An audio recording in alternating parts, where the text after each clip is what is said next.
ভাইয়েরা ইউসুফ নবীর শত্রুতামি করে কূপ থেকে ফেলছে, আর আপনারা জানেন নিচ থেকে উপরে উঠতে সময় লাগে, উপর থেকে নিচে আসতে সময় তেমন বেশি লাগে না। এদিকে ভাইয়েরা ইউসুফ নবীকে প্ল্যানিং করছে মারার জন্য, শেষ করার জন্য, ফিনিশ করার জন্য উপর থেকে ফেললেন। একটু খেয়াল করবেন, উপর থেকে ফেললেন, উপর থেকে ফেললেন, এখানে মাটি আসতে তেমন বেশি সময় লাগবে না। ওইখান থেকে রব ডাক দেয়, জিবরাইল আমার ইউসুফের শরীর যেন মাটিতে না লাগে। আমি আশেকের আওয়াজ চাচ্ছি ভাইয়া, যতক্ষণ ভাইয়েরা ফেলে নাই,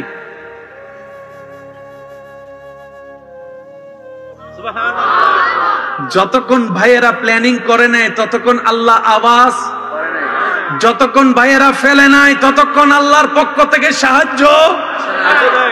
ভাইয়েরা ফেলছে,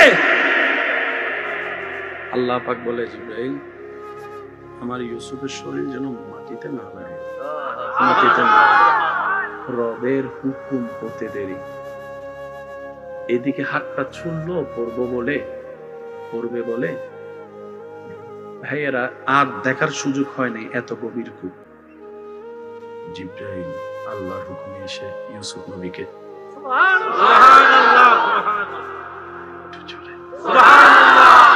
ভাইদের প্ল্যানিং, ইউসুফ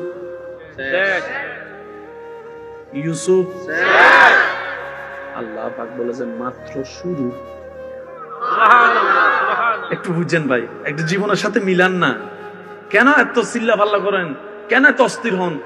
মাইরা হুড়াইলেও শান্তি নাই এগুলাতে। প্রতিশোধ নিলে শান্তি পাবেন 2 মিনিট, মাফ করে দিলে শান্তি পাবেন আজীবনকাল। একটু বুঝার চেষ্টা করেন না ভাই। নিজে খাইলে পেট ভরে, মানুষকে খাওয়াইলে মন ভরে। নিজে খাইলে পেট ভরে, মানুষকে খাওয়াইলে মন ভরে। আর আপনারা সবাই আমার সাথে একমত হবেন, আমাদের মা বোনরা রান্না করে আমরা সবাই মিলে খাই। অনেক সময় দেখা যায় যে রান্না করে সে নিজে খাবার জন্য কিছু হাড্ডি থাকে, 2টা আলু থাকে। আমার বোনকে জিজ্ঞেস করলাম, তোমার রান্নায় তো শত মানুষ খেলো, তোমার কি খিদা লাগে নাই? তখন আমার বোন বলে, সবার খাবার তৃপ্তি দেখে আমার মনটা খুশি হয়েছে, মন ভরেছে তো পেট অটোমেটিক ভরেছে, ক্ষুধার আর খবর নাই। বলেন না সুবহানাল্লাহ। একটু যদি আমরা বুঝার চেষ্টা করি, আল্লাহু আকবার, বিশ্বাস করেন শান্তি আপনাকে খুঁজতে হবে না। শান্তি আপনার ঘরের দরজায় এসে নক করবে, আমারে নে, আমারে নে, আমারে নে। এবার আপনি জিজ্ঞেস করলেন, শান্তি এতদিন চেয়েছি পাই নাই, এখন এলি কেন? শান্তি বলবে যে আমার রবের সন্তুষ্টি পথে চলে, আমি শান্তি তার পিছনে পিছনে চলি।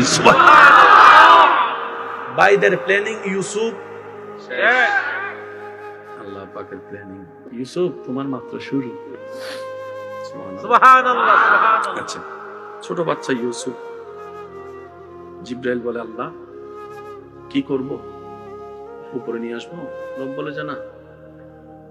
জিবরাইল বলে, আল্লাহ জান্নাতে নিয়ে যাব? রব বলে যে না।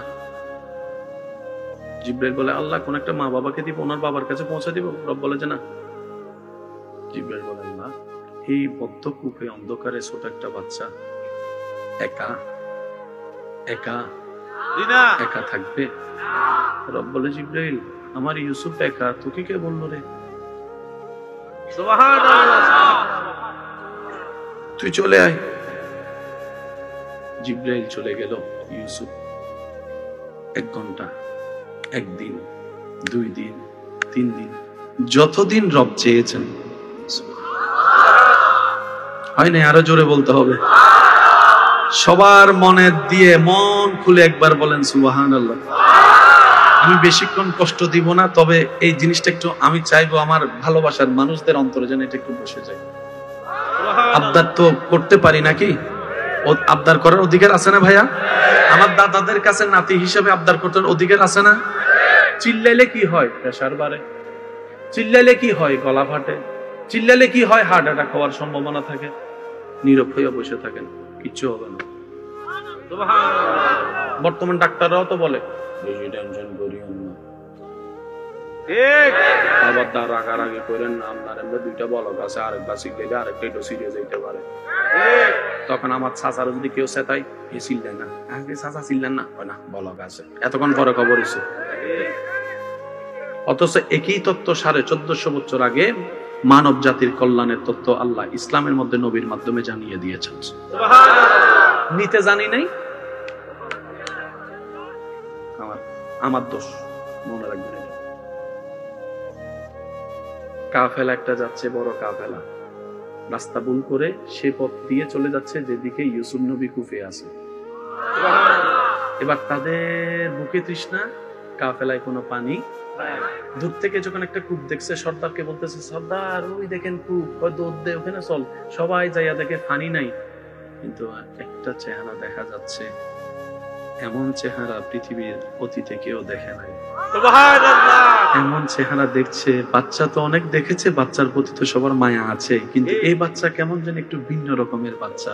সর্দার বলে, তাড়াতাড়ি তুল, তাড়াতাড়ি তুল, তাড়াতাড়ি তুল। তোলার পরে পানি টানি খাওয়াইয়া যা যা যেভাবে করার করলো, খাবার টাবার যা যা করার মেহমানদারি করছে যেভাবে করার। জিব্রাইল বলে, আল্লাহ মামলা তো বুঝলাম না, তুই দেখতে থাক। ভাইয়েরা যাকে কুফে ফেলেছে মারার জন্য, আমি তো জীবিত রাখলাম, এবার কোথায় নিয়ে যাচ্ছে শুধু তাকাই থাক। এবার সে কাফেলা সর্দার, ব্যবসায়ী সবসময় ব্যবসার চিন্তা করে। অনেক সময় আমাদের একটা কথা প্রচলন আছে, এখন কইতে গেলে তো জামিলে ক্যামেরা কোন দিকে, যে ব্যবসায়ী সে সব জায়গায় শুধু ব্যবসায়ী, অনেক সময় নিজের ভাই বোনদের সাথে ব্যবসা করে অভ্যাস আর কি, যাই হোক অভ্যাস, লজ্জার অভ্যাস। হ্যাঁ, তবে 2 নম্বরই করে না, যাহা তা বলবেন, যা না তা বলে দিবেন। 1 বলে 2 দিয়ে না, 2 বলে 1 দিয়ে না, এটা আল্লাহ পছন্দ করে না। সে ব্যবসায়ী চিন্তা করলো, এই বাচ্চাটারে যদি কোন রকম গোলাম বানাইতে পারি, অন্য গোলাম বিক্রি হয় 300 টাকায়, এটা তো যে কেউ ফালাই দিলে 3 লাখ দিব, তাহলে 1 লাফে আমি অনেক কোটি টাকার মালিক। চল এটা মিশরের বাজারে নিয়ে যাই গোলাম বানাইয়া, এখানে তো বাচ্চার এরিয়া, তো কোটিপতি সব এখানে। এবার ইউসুফ নবীকে বাজারের মধ্যে গোলাম বানাই নিয়ে গেছে। অনেক, তখন আপনারা তো জানেন আগের যুগে মানুষ কেনা বেচা হতো, গোলাম সবগুলো দাঁড়ানো, সব কাস্টমার, সবার দিক থেকে নজর সরাই শুধু ইউসুফের দিকে, ইউসুফের দিকে। সুবহানাল্লাহ বলেন না রে ভাই। এবার সবাই এসে দাম জিজ্ঞেস করে, কত? 3 লাখ। বুঝার জন্য বলছি, 3000 দিবেন নি? এটা দেখে কি তোর 3000 মনে হয়? তখন সে উত্তর দেয়, আরে ভাই এটা দিয়ে 3 না 3 কোটি টাকা থাকলে দিতাম, আপনি বলতেছেন এটাকে কিনতাম। আরে এটা চেহারা দেখে তো গোলামই মনে হয় না, বাদশা মনে হয়, বাদশা মনে হয়, বাদশা মনে হয়। ও বানাইছে গোলাম। আল্লাহ কয়, ইউসুফ অপেক্ষা করো, আসতেছে সময়। এমন দাম দিছে, কিনার ক্ষমতা যাত্রার।